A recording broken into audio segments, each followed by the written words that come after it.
Welcome back to my channel fun learning with Vanashree. तर आजचा आपला विषय आहे की लहान मुलांचं रीडिंग स्पीड कसं वाढवायचं. आता जी मुलं फर्स्टला गेलेली आहे किंवा सेकंडला आहे, थर्डला आहे, त्यांना आत्तापर्यंत वाचता येत नाही किंवा काही मुलांना वाचता येतं आहे पण त्यांचं रीडिंग स्पीड वाढत नाही. मग अशासाठी ॲज अ पॅरेंट्स आपण काय करू शकतो, त्यांना कशा पद्धतीने मदत करू शकतो हे आज आपण बघूया. सो फ्रेंड्स, असे काही वर्ड्स असतात ज्याला रिपीटेड वर्ड्स आपण म्हणतो किंवा फ्रिक्वेंटली वर्ड्स असे म्हणतो, फ्रिक्वेंट वर्ड्स असे म्हणतो. आता ते वर्ड्स म्हणजे काय? आता सपोज माझ्याकडे ही एक 5th स्टँडर्डची टेक्स्टबुक आहे जे आपण बघतोय. ही बघा, ही 5th स्टँडर्डची टेक्स्टबुक आहे. सिम्पल एक स्टोरी आहे जी डे ड्रीम्सची रिलेटेड आहे.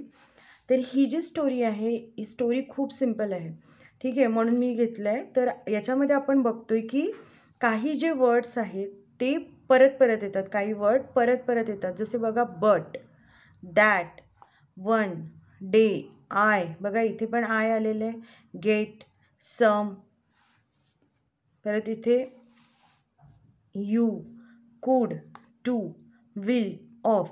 सो फ्रिक्वेंट येणारे वर्ड म्हणजे हायली अपियर्ड होत असतात. आता आपण काय करतो, एखादी स्टोरी, आपण कुठलीही स्टोरी घ्या, तुम्हाला असं गरजेचं नाही आहे की तुम्ही टेक्स्टबुकच मुलांना वाचायला दिली पाहिजे. कुठलीही स्टोरी बुक तुम्ही घेऊ शकता मुलांसाठी.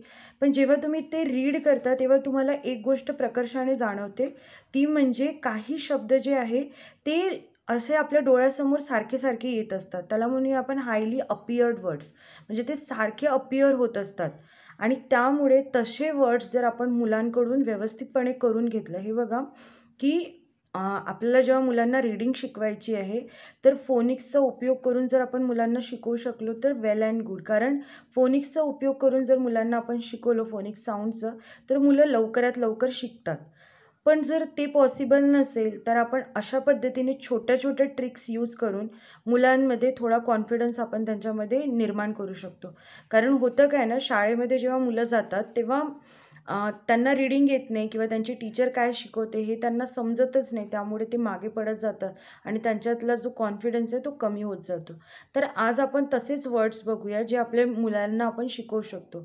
जर फर्स्ट स्टँडर्डचा मुलगा आहे तर त्यांच्यासाठी कशा पद्धतीचे वर्ड्स आपल्याला फ्रिक्वेंटली अपियर्ड वर्ड म्हणजे रिपीटेड येणारे वर्ड्स, हे वर्ड्स आपण एक अशा पद्धतीने लिस्ट बनवून घेऊ शकतो जे मी तुम्हाला दाखवते. बघा, मी इथे एक ना अशी वर्ड्सची लिस्ट बनवलेली आहे, जर तुम्हाला दिसत असेल तर व्यवस्थित. आता मी इथे काय केलेलं आहे, अल्फाबेटिकल वाईज मी हे बनवून घेतलेलं आहे. जर मुलगा प्री प्रायमरीला आहे, सिनियरला आहे आणि फर्स्ट स्टँडर्डला आहे तर असे हे सोपे सोपे वर्ड्स असतात. बघा, जसे ALL, all, an, am, are, at, as, asked, and, about. हे जे वर्ड्स आहेत हे रिपीटेडली लेसनमध्ये येत असतात किंवा कुठल्याही स्टोरीमध्ये येत असतात.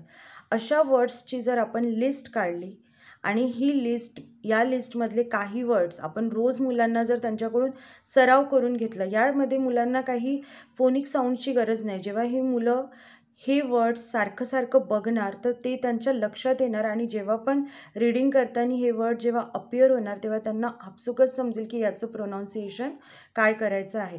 हे छोटे छोटे वर्ड्ससुद्धा मुलांना रीडिंगमध्ये हेल्प करत असतात फ्रेंड. कारण असे वर्ड वाचताना सुद्धा जर मुलं फोनिक साऊंडचा वापर करत असतील किंवा आत्ता जस्ट रीडिंग करायला शिकलेले आहेत तर इथे सुद्धा मुलं स्टक होतील आणि याच्यामध्ये त्यांचा वेळ जाणार आणि त्यामुळे ऑटोमॅटिकली त्यांची स्पीड कमी होऊ शकते. So the better way is की तुम्ही सुद्धा असे अल्फाबेटिकल वाईज तुम्ही वर्ड्स काढू शकता. जसं बीचं काढलेलं आहे मी, back, B, big, but, by, boy.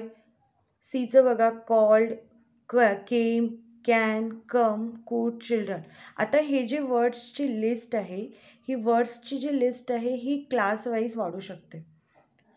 कारण जास्त वर्ड्स, आता ही जी लिस्ट आहे ही क्लास वाईज जरा ग्रो होऊ शकते, इन्क्रीज आपण करू शकतो. कारण याच्यामध्ये आपल्याला माहिती आहे की जसं नर्सरीतला मुलगा आहे त्याचं जी शब्द मर्यादा आहे किंवा त्याचे जे शब्द शिकण्याची लिमिटेशन आहे ते वाढत असते. 400, 500, 600 असे वर्ड्स तो शिकत असतो. तर असे वर्ड्स आपल्याला मुलांना रोजच्या रोज आपण जर त्यांची प्रॅक्टिस घेतली, तर मुलं मला नाही वाटत की ते वाचनमध्ये किंवा रीडिंगमध्ये मागे असतील. तर अशा पद्धतीने मी ही लिस्ट बनवून घेतली आहे, जे झेडपर्यंत येते. मला झेडपर्यंत शब्द दिसले नाहीत, म्हणून मी डब्ल्यूपर्यंत घेतलेले आहेत. जर तुम्हाला ही लिस्ट पाहिजे असेल, तर तुम्ही याचं स्क्रीनशॉट घ्या. अदरवाईज तुम्हाला Googleला सुद्धा हे अवेलेबल आहे. तुम्ही Googleवरती सर्च करा हायली फ्रिक्वेंटेड वर्ड्स किंवा रिपीटेड वर्ड्स म्हणून, तर तुम्हाला अशी लिस्ट येणार. ती लिस्टची तुम्ही एक अशी लिस्ट बनवा आणि मुलांना रोज 3 ते 4 वर्ड्स रोज तुम्ही त्यांची प्रॅक्टिस करून घ्या. जर ते फर्स्टला असतील तर. सेकंडला असतील तर वर्ड्स लिमिट तुम्ही वाढवू शकता आणि अशा पद्धतीने तुम्ही मुलांचा नक्की वाचनाचा सराव करून घ्या. मुलांची स्पीड नक्की वाढेल. तर मित्रांनो, हा होता छोटासा व्हिडिओ. जर आवडला असेल तर नक्की व्हिडिओला लाईक करा, शेअर करा, सबस्क्राईब केल्याशिवाय जाऊ नका. Thank you for watching.